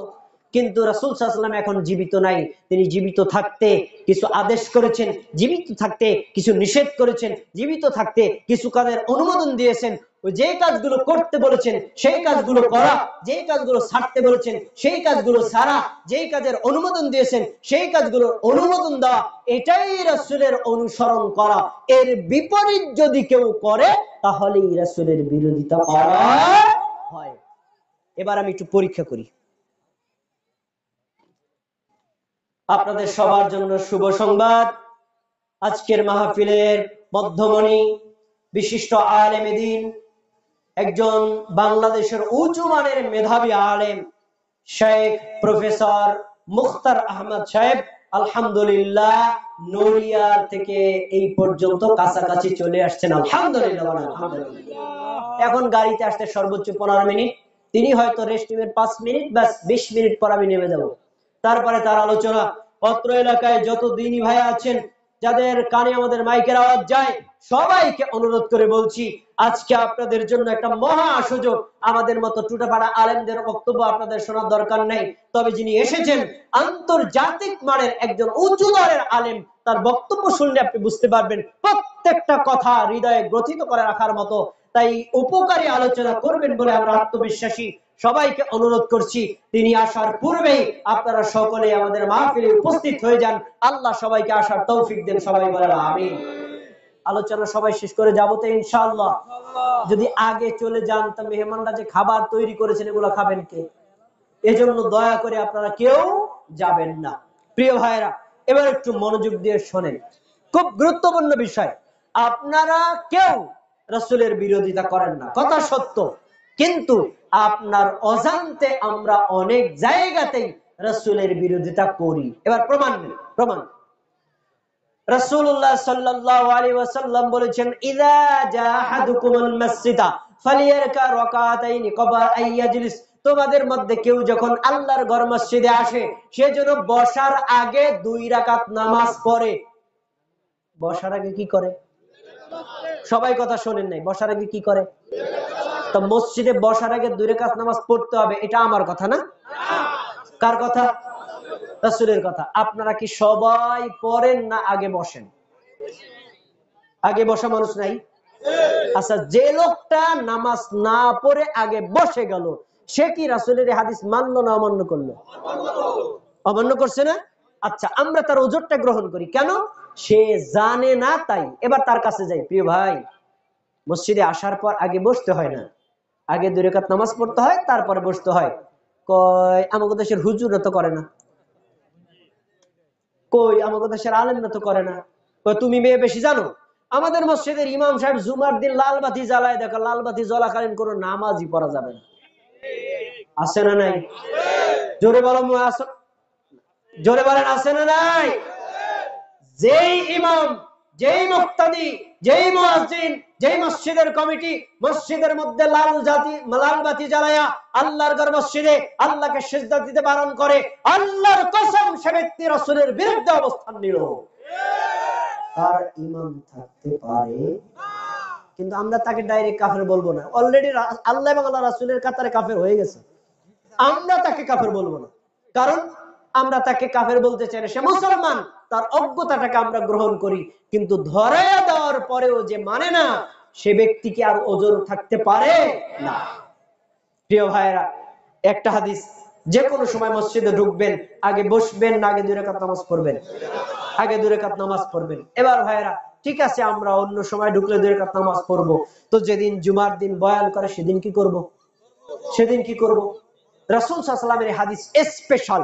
আল্লাহ রাসূল সাল্লাল্লাহু আলাইহি ওয়াসাল্লাম খুতবা দিচ্ছেন, এমন অবস্থায় এক ব্যক্তি, তার নাম হচ্ছে সুলাইক আল গাতফানি, তিনি মসজিদে প্রবেশ করে বসে গেলেন। তিনি চিন্তা করলেন, সব সাহাবী আল্লাহর রাসূলের বক্তব্য বসে বসে শুনছে, আমি যদি দাঁড়িয়ে নামাজ পড়ি মসজিদের আদবের খেলাফ হবে। তিনি কি করলেন? বসে গেলেন। আল্লাহর রাসূল এই দৃশ্য দেখে তার খুতবা বন্ধ করে বলছেন, ইয়া সুলাইক আসসালাইক, সুলাইক তুমি কি নামাজ পড়ছো? বলল, লা, আমি পড়িনি। রাসূল বললেন, দাঁড়াও, কুম, দাঁড়াও, ফাসাল্লি রাকাতাইন, 2 রাকাত সালাত আদায় করো, সুম্মা তাজাওয়াজ ফীহিমা, এই সালাত 2 রাকাত সংক্ষেপে আদায় করে তারপরে খুতবা শোনো। তো রাসূলের হাদিস থেকে কি পাওয়া গেল? ইমাম যদি বক্তব্য দেয়, ইমাম যদি বয়ান করে, ইমাম যদি খুতবা দেয়, আমি কি আগে বয়ান শুনবো না 2 রাকাত পড়বো? 2 রাকাত পড়বেন। কার কথা? আমি বলছি এই জন্য? কার কথা? এখন যে হুজুর বলে মিয়া বসেন, নামাজের সময় দেওয়া হবে, সে হুজুর কি রাসূলের হাদিস মানছে না অমান্য করছে? এবার তাকে তার রুমে গিয়ে বলেন, হুজুর এই যে সহিহ বুখারীতে কিতাবুল জুমার মধ্যে হাদিসটা আছে, ওই মেয়ে হাদিস আমরা জানি, কি হয়েছে তাই? হাদিসের অনেক ব্যাখ্যা বিশ্লেষণ আছে, এই বোঝার তোমার যোগ্যতা নেই, যা কই তাই শোনো। এ কথা বলার কারণে সে রাসূলের কথা মানছে না অমান্য করছে। তার নাম হযরত মাওলানা মুফতি হতে পারে, সে আল্লাহর দরবারে ইসলাম থেকে খারিজ হয়ে যাবে রাসূলের বিরোধিতা করার কারণে। এরকম মুসলমান বাংলাদেশে একজনও নাই। তাহলে বোঝা যায় কোন মুসলমান আল্লাহর রাসূলের কোন আদেশের বিরোধিতা করতে পারে না। মিয়া তুমি পারো না, ভালো কথা, আমি মানি, আমাকে বিরোধিতা করার তুমি কে? আরো জান, আল্লাহ সুবহানাহু ওয়া তাআলা বলেন, ওয়াল্লাযীনা কাফারু ফাতাসান লাহুম, যারা কুফরি করে তাদের জন্য ধ্বংস, আর ওয়া আদাল্লা আমালাহুম, আল্লাহ তাদের আমলগুলো বিনষ্ট করে দিবেন। ফাযালিকা বিআন্নাহুম কারিহু মা আনসালাল্লাহ ফাআহবাতা আমালাহুম, অপরাধ কি? আল্লাহ যা নাযিল করেছেন তা পছন্দ হয় নাই, রাসূল যা বললে হাদিস তার পছন্দ হয় নাই। এই অপছন্দ করার কারণে, নিজের মন মস্তিষ্ক প্রসূত হাদিস বিরোধী সিদ্ধান্ত দেওয়ার কারণে আল্লাহ ওই ব্যক্তির আমলগুলো বাতিল করে দিবেন। প্রিয় ভাইরা, এভাবে হাদিস অমান্য করার মতো প্রবণতা আমাদের দেশে নাই। হাদিস পড়ে عن نبي هريرة رضي الله تعالى عنه أن رسول الله صلى الله عليه وسلم قال, হাদিস পড়া শেষ, বলছে এই হাদিসটা আমাদের মাযহাবে নাই, তাই মানা যাবে না। এরকম মুসলমান বাংলাদেশে আছে না নাই? রাসূল কি যখন হাদিস বলছে তখন বলছে এটাই মাযহাবের? সমস্ত মুসলমানের, শাফিঈ যে সে মুসলমান, মালিকি যে সে মুসলমান, হাম্বলি যে সে মুসলমান, যে কোন মাযহাব মানে না সে মুসলমান, প্রত্যেক মুসলমানের জন্য আল্লাহ রাসূলের হাদিস, হাদিসকে ডিভাইনেশন করে যারা হাদিসকে অমান্য করে তারা রাসূলের বিরোধিতা করলো, এইভাবে যারা বিরোধিতা করে তাদের ঈমান থাকবে। আপনি বলতে পারেন যে ভাই এই হাদিসটা আমার বুঝতে সমস্যা হয়েছে বা আমার জানা নেই, অথবা হাদিসটা আমি জানি কিন্তু বিশেষ কারণে মানতে পারছি না, কিন্তু কেউ যদি মানে তার যদি বিরোধিতা করেন, মনে রাখেন এটা তার বিরোধিতা করা হলো না, স্বয়ং রাসূলের বিরোধিতা করা হয়। যে ব্যক্তি রাসূলের বিরোধিতা করলো তার ঈমান থাকবে না। আল্লাহ বলছেন আফাতুমিনুনা বিবাদিল কিতাবি আতাকফুরুনা বিবাদ, এই কোরআনের কোন আয়াত মানবা তোমার পক্ষে গেলে বিরোধী হলে তুমি মানবা না, আর কোন হাদিস তোমার পক্ষে গেলে সেটা মানবা, বিরোধী হলে তুমি মানবা না, কিছু মানবা আর কিছু ছাড়বা। এই কাজ যারা করে আল্লাহ বলছেন শোনো, ফামা জাযাউ মান ইয়াফআলু যালিকা মিনকুম ইল্লা খিজয়ুন ফিল হায়াতিদ দুনিয়া, এই কাজ যারা করে আল্লাহ তাদের জন্য দুনিয়াতে রেখেছেন লাঞ্ছনা, আর ওয়ায়াউমাল কিয়ামাতি ইউরাদুনা ইলা আশাদ্দিল আযাব, কিয়ামতের দিন আল্লাহ তাদেরকে কঠিন শাস্তির দিকে নিয়ে যাবেন। এজন্য আমরা কোন আয়াতকে মানতে পারি অথবা না পারি, কেউ যদি মানে কখনো আমরা তার বিরোধিতা করব। হাদিসের বিরোধিতা করা যাবে, কোরআনের বিরোধিতা করা যাবে। যারা কোরআন হাদিসের বিরোধিতা করবে তাদের ঈমান বিনষ্ট হয়ে যায়। এবার আসুন ৮ নাম্বার, রাসূলের সিদ্ধান্ত অমান্য করা। আমাদের নবী মুহাম্মদ সাল্লাল্লাহু আলাইহি সাল্লাম যে সিদ্ধান্ত দিবেন প্রত্যেক মুমিনের জন্য, নারী হোক পুরুষ হোক আলেম হোক সাধারণ লোক হোক, প্রত্যেক মুমিন মুসলিমের জন্য চূড়ান্ত সিদ্ধান্ত।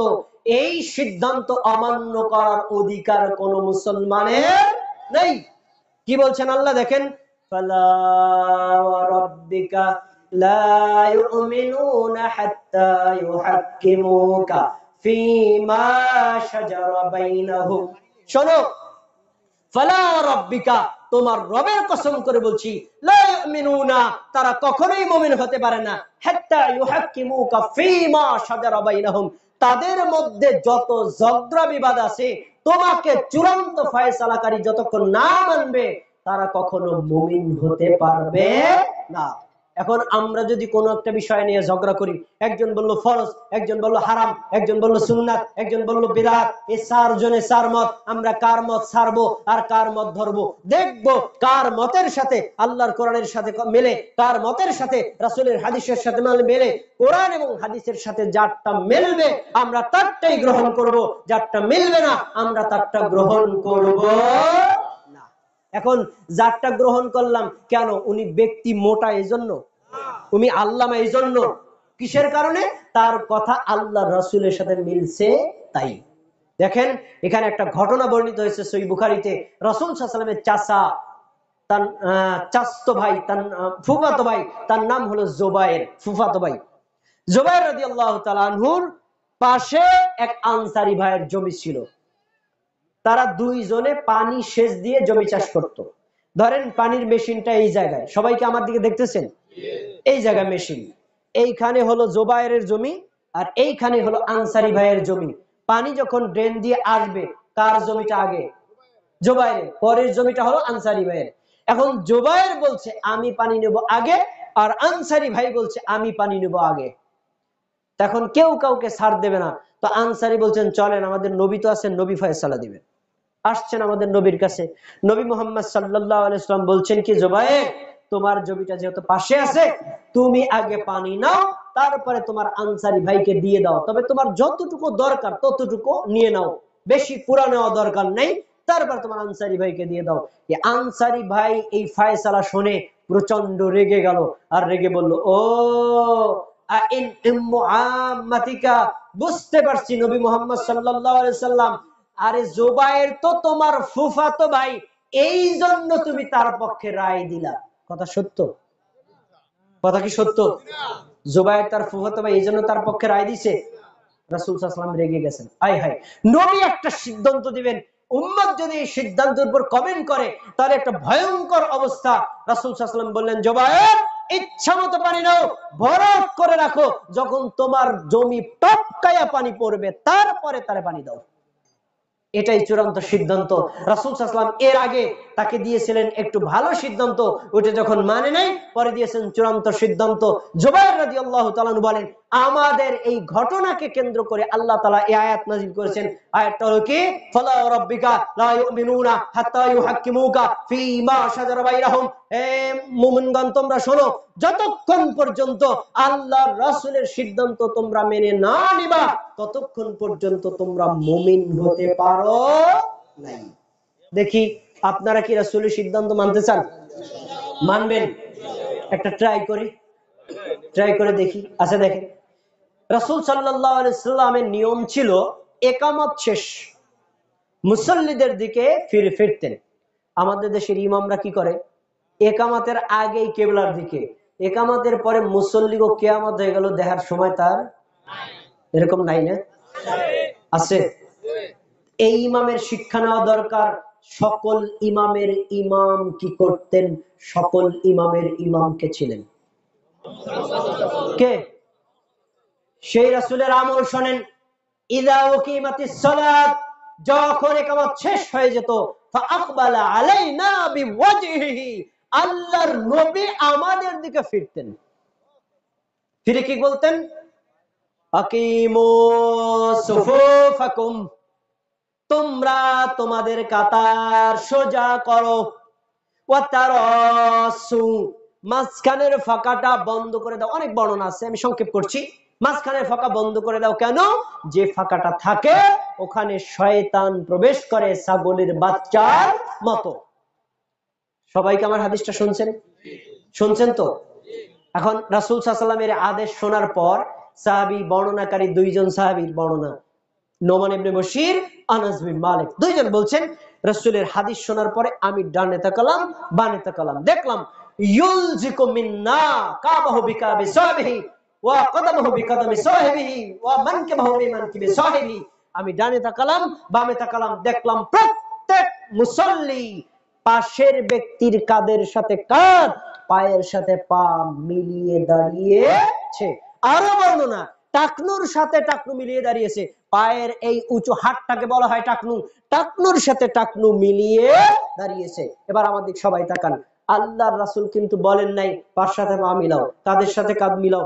এখানে এই শব্দটা এটা নাই, কি কাতার সোজা করো এবং টাকনুর সাথে টাকনু মিলাও, এটা কিন্তু বলেন নাই। শুধু বলছেন কাতার সোজা করো, মাঝখানের ফাঁকা বন্ধ করো। সাহাবীগণ রাসূলের চোখের সামনে কাঁধের সাথে কাঁধ, পায়ের সাথে পা, টাকনুর সাথে টাকনু মিলিয়েছে। রাসূল বলেন, এই আমি তো বলছি আবু বকর জান্নাতি সাহাবী, আর তুমি মিয়া বেলাল, তোমার সাথে তার সাথে তুলনা হয়? পাঁচ সাথে পা মিলাইছো, বেয়াদবি হয় না? বলছেন এই কথা? তাহলে বোঝা যায় কাতার সোজা করার মাধ্যম কি? পাশের ব্যক্তির কাঁধের সাথে কাঁধ মিলবে কি মিলবে না? পায়ের সাথে পা মিলবে কি মিলবে না? টাকটুর সাথে টাকটু মিলবে কি মিলবে না? আচ্ছা ভালো কথা। এবার আমাদের বাংলাদেশে প্রত্যেক মসজিদে এবার মিলায় না? কথা বলে না? আপনারা মিলান সবাই? আচ্ছা ফাঁকা রাখেন কার কথায়? বলেন। ফাঁকা রাখার কোন দলিল আসমান জমিনে কোন জায়গাতে? এই মুসলমান, পায়ের সাথে পা তাদের সাথে কাঁধ মিলিয়ে দাঁড়ানোর ক্ষেত্রে মাযহাবের কোনো ইখতিলাফ নাই। ইমাম আহমদ বিন হাম্বল, ইমাম মালিক, ইমাম শাফি, ইমাম আবু হানিফা, সকল সাহাবী, সকল তাবী, সকল আলেমদের ঐক্যমত। এই জায়গাতে বিভাজন করার অধিকার কারো নাই। এই জায়গা তো বিভাজন করে কি? কয় মিয়া পায়ের সাথে পা কাঁধের সাথে কাঁধ মিলালি কিভাবে? তো কিছু মানুষ আছে পা এক হাত ফাঁকা করে দাঁড়ায়, তো কাঁধ তো মিলবে না। আবার কিছু মানুষ আছে দুই পায়ের মাঝখানে 4 আঙ্গুল করে ফাঁকা রাখে, তো কাঁধের সাথে কাঁধ মিলবে, পা তো জীবনে মিলবে না। এজন্য ব্যালেন্স রক্ষা করে দাঁড়াতে হবে। প্রত্যেক ব্যক্তি তার নিজের দুই পায়ের মাঝখানে যদি 1 বিঘা ফাঁকা রাখে, পাশের ব্যক্তির কাঁধের সাথে কাঁধ, পায়ের সাথে পা মিলবে কি মিলবে না? মিলবে না? এখন যখন আপনি মিলাইতে বললেন যে রাসূল সাল্লাল্লাহু আলাইহি ওয়াসাল্লাম হাদিসে বলছে এই, তখনই এক মুরব্বি দাঁড়ায় বলবে, হুজুর আমার একটা কথা আছে। কি কথা? আপনার হাদিসটা ঠিক আছে, আপনার কথাটাও ভালো লাগছে, কিন্তু আমি একজন মুরব্বি, আমার পাশে আমার নাতি, তার বয়স 20, আমার বয়স 70, এই নাতিটা আমার পার সাথে পা মিলাইবে, এটা কি বেয়াদবি হলো না? এরকম বলার মতো নাই কি নাই? এবং কমেন্ট করে না? এই কথা বলার আগে একটু ভাবেন যে সাহাবীরা কি বেয়াদব ছিলেন? সাহাবীরা বেয়াদব ছিলেন? এবার আমাদের দেশে শুধুমাত্র কি ওই মুরব্বি না, আরে ভাই মাদ্রাসার মুহতামিমের বক্তব্য শোনেন। সে বলছে বড় আমি মাদ্রাসার মুহতামিম, আমি মসজিদের খতিব, তুই আমার পায়ের সাথে পা মিলাত বড় বেয়াদব, এরকম বলে লোক আছে না?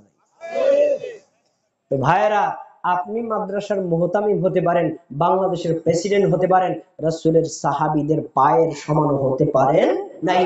সেই সাহাবীরা পায়ের সাথে পা, কাঁধের সাথে কাঁধ মিলিয়ে দাঁড়িয়েছে, মাঝখানে ফাঁকা রাখেন নাই। তারা কোনো অহংকার বিদ্রুপ করতেন না। তারা মনে করতেন এটাই হলো ইসলামী আদব। কোন মুসলমান যখন নামাজের কাতারে দাঁড়াবে, আলেম, ওলামা, মুফতি, মেথর, প্রেসিডেন্ট, মন্ত্রী সব এক হয়ে যাবে, কোনো ভেদাভেদ থাকতে পারবে। আপনারা কি সবাই মিলে দাঁড়াবেন? দেখি কয়জনে পারেন। যদি আজকে আপনি ফজরের নামাজে গিয়ে মিলান, যখনই মিলাবেন, এই আব্দুল মালিক ভাই আছে, তার পাঁচ সাথে পা মিলালে সে আরো 1 বিঘা দূরে চলে যাবে। আছে না নাই? আছে না নাই মুসলমান? তারপরে তুমি বলো ভাই আপনি সরে গেলেন, হাদিসে তো আছে। ধর্মে কত হাদিস আমরা জানি না, নতুন নতুন হাদিস বের করো। এ কথা বলার লোক নাই না? এই কথা বললে তার মানে হাদিসটাকে অমান্য করা হয়। হাদিস অমান্য করলে রাসূলকে অমান্য করা হয়। রাসূলকে অমান্য করলে তার ঈমান কখনো থাকতে পারে। এজন্য আলেম হোক, সাধারণ লোক হোক, যেই দলের মুসলমান হোক, আল্লাহর দেওয়া রাসূলের যে সিদ্ধান্ত কোন মুসলমান পরিবর্তন করতে পারবে। আলোচনা একদম শেষের দিকে, অল্প দুটো কথা শেষ করে দিব। 9 নম্বর, ইসলামী কোন বিধানে সংযোজন বিয়োজন করা। ইসলাম কি পূর্ণ না অপূর্ণ? ইসলাম পূর্ণ। কিন্তু আমি নিজে শুনছি, আপনার কথা বলছি, আপনারা সাধারণ মানুষ, আপনারা এত সচেতন, বললেন ইসলাম পূর্ণ, আর আমাদের দেশের একজন মুফতির বক্তব্য শোনেন, সে বলছে ইসলাম পূর্ণ নয়, বরং মুস্তাহিদদের ইজতিহাদের মাধ্যমে ইসলাম পূর্ণ হয়েছে, এর আগে অপূর্ণই ছিল। কত বড় ভয়ঙ্কর কথা! অথচ আল্লাহ কি বলছেন? আল ইয়াউমা আকমালতু লাকুম দীনাকুম ওয়া আতমামতু আলাইকুম নি'মাতি ওয়া রাদিতু লাকুমুল ইসলাম দীনা। মুহাম্মদ সাল্লাল্লাহু আলাইহি সাল্লাম বিদায় হজ্জের ভাষণ শেষ করলেন। এরপরেই আল্লাহর নিকটে, আল্লাহর পক্ষ থেকে আয়াত নাজিল হলে আমাদের নবীকে জানিয়ে দিলেন, হে নবী, পৃথিবীর মানুষদেরকে জানিয়ে দেন, আজকে আমি আমার দ্বীন পরিপূর্ণ করে দিলাম। সুবহানাল্লাহ। তাহলে কি ইসলাম কি পূর্ণ না অপূর্ণ? তাই পূর্ণ। আমার কাছে একটা গ্লাস আছে, গ্লাসে পানি যদি পূর্ণ থাকে, আরো পানি দেন, ভালো হবে? আর যে পানি আছে তার থেকে কমালে কি ভালো হবে? যেভাবে আছে সেভাবে রাখলে ঠিক থাকবে। Islam complete. Islam is the complete code of life. Islam মুমিনের জীবনে একটা কমপ্লিট জীবন ব্যবস্থা। কমানোর কোনো সুযোগ, বাড়ানোর কোনো সুযোগ কোনো মুসলমানের নাই। ইসলামের কোনো একটা বিষয় যদি কমায়, এটা হয় বেদাত, যদি বাড়ায়, এটাও হয় বেদাত, কোনো যদি পরিবর্তন করে, এটাও হয় বেদাত। কোনো মুসলমান যদি মনে করে যে ইসলাম পূর্ণ না, এটাকে আমি একটু পূর্ণ করে দিলাম, সে ব্যক্তির আর ঈমান থাকতে পারে। তাহলে আমরা ইসলামকে পূর্ণাঙ্গ বিশ্বাস করব না অপূর্ণাঙ্গ? পূর্ণাঙ্গ। প্রিয় ভাই, বিস্তারিত কথা বললে অনেক দূরে চলে যায়। এবার আসুন 10 নম্বর কারণ হলো জাদু করা।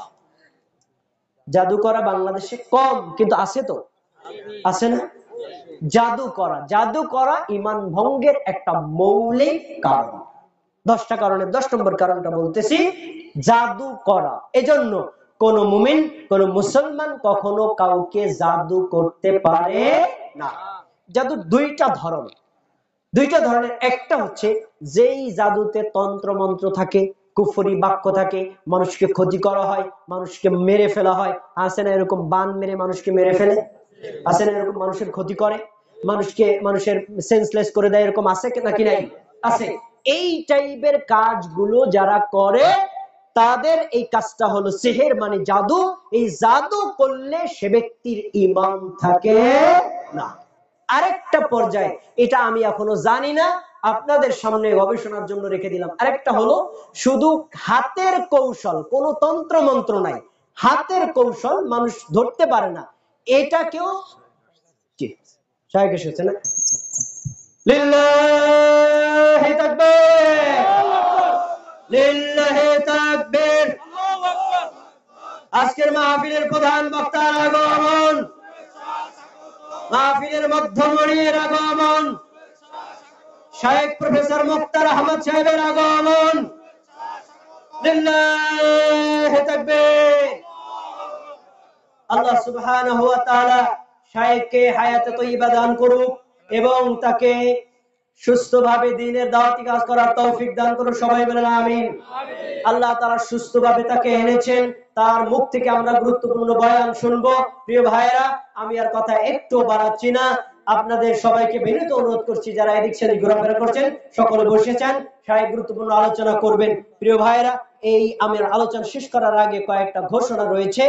তাবলিগি ইজতেমা 2022 নওদাপাড়া রাজশাহীতে 10 এবং 11 মার্চ আপনারা যদি কেউ যেতে চান, এই জনাব আব্দুল কাইম খোকা সরকার ভাই আছেন, আর আব্দুল মালিক ভাই আছেন, তাদের সাথে যোগাযোগ করবেন। যেখানে আরো কয়েকজন নাম আছেন, যেমন জনাব আব্দুল কাদের শেখ ছয়গাঁও বাংলা বাজারের অধিবাসী, জনাব রফিকুল ইসলাম ভাই ভোজেশ্বরের অধিবাসী, এবং বাবুল মাঝি ভাই আঙ্গারিয়ার অধিবাসী, এবং হারুনুর রশিদ ভাই হাটুরের অধিবাসী।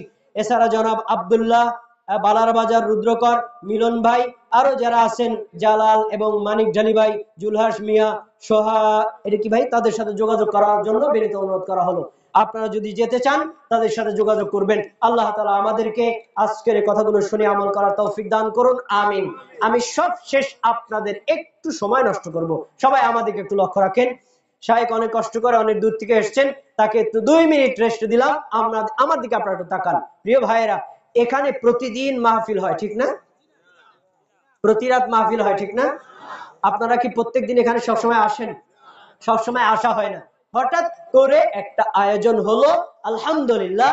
আমরা এখানে আসার পর কিন্তু উপকারী আলোচনা শুনতে পেরেছি না পারি নাই? তো এভাবে যদি ভবিষ্যতে আরো আয়োজন হয়, আমাদের উপকার হবে না ক্ষতি হবে? উপকার হবে। তো ভাইয়েরা, আপনারা জানেন এই ধরনের একটা আলোচনা করার জন্য বিশাল অর্থের ব্যয় আছে। প্যান্ডেলের যে খরচ আছে, এবং খাবারের আয়োজনের খরচ আছে, বক্তাদের খরচ আছে, এবং মাহফিলের অনেক কিছু খরচ আছে। আপনাদেরকে বিনীত ভাবে অনুরোধ করছি, আপনাদের নির্দিষ্ট কোনো অঙ্ক নাই, আপনারা যার যার মতো করে নিজেদের পকেটে হাত দিয়ে, যে 500 টাকা, 1000 টাকা, 2000 টাকা, 3000 টাকা, যে যা পারেন আল্লাহর ওয়াস্তে এই মাহফিলের জন্য দান করবেন। তো 10-12 জন ভাই, যুবক ভাইরা একটু নেমে যান, সময় নষ্ট করবেন না, 2 মিনিটে শায়েখ কিন্তু এখনই আলোচনা করবেন। প্রিয় ভাইরা, 2-1 লোক উঠেছেন, জসিম ভাই ওঠেন, বলেন ভাই, পিছন থেকে ওঠেন।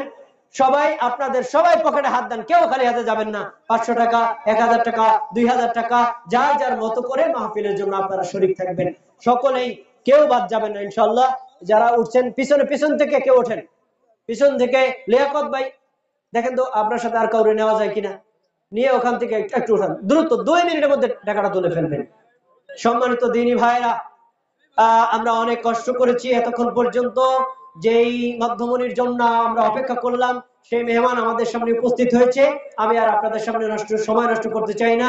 শায়েখকে তার গুরুত্বপূর্ণ বক্তব্য পেশ করার জন্য সময় দিতে চাই। আপনারা মাত্র 1 মিনিটের মধ্যে সবার দান করা শেষ করে দিবেন। কালেকশন মন্ত্র খালি উঠে যান।